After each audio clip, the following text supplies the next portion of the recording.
I currently work as an active marketing chef for a commercial oven company. And then previous to that, I was a chef for 22 years. The high pressure and kind of hard work of a busy service, sometimes you feel like you've been in a fight or something, you know? Or you get the same sort of feeling as like a big soccer game. You know what I mean? You got heaps of people and it's all very animated and like aggressive kind of thing going on. And that and alcohol kind of go hand in hand. And I know I've said it before, I just need a beer to switch off. In my current role, I work with people who have never worked in hospitality, and it's really interesting in the way they view alcohol at work is so different to the people who have come through the hospitality industry. For us, we think nothing of having beers. We'll have a beer with lunch and then work another 4 hours. But then the people who have come through the kind of real world, as I call it, they don't operate like that.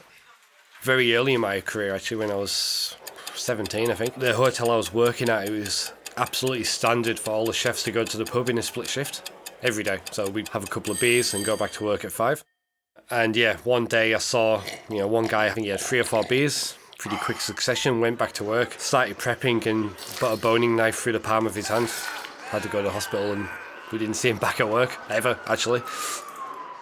It's even just 1 or 2 beers can be very dangerous in a kitchen. You've got red hot surfaces, you've got fire, flames, sharp knives, dangerous chemicals kicking around. Generally you'll have a beer after service when you're cleaning down. You're probably going to be using caustic or something quite, if you're getting on your skin, it's going to be burnt pretty badly. It's something you've got to be conscious of as senior staff. I've always tried to control it to a certain extent. And actually, I've tried to get the guys to do something outside of work, which didn't involve alcohol. Whether it's go play football or go play golf or something accessible, cheap and fun.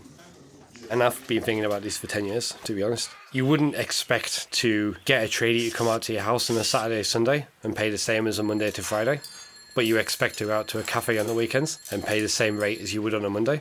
That's not right, in my mind. Like, why is that the case?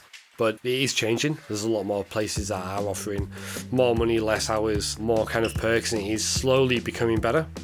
So hopefully it becomes good and it becomes a bit more sustainable and more in line with every other industry.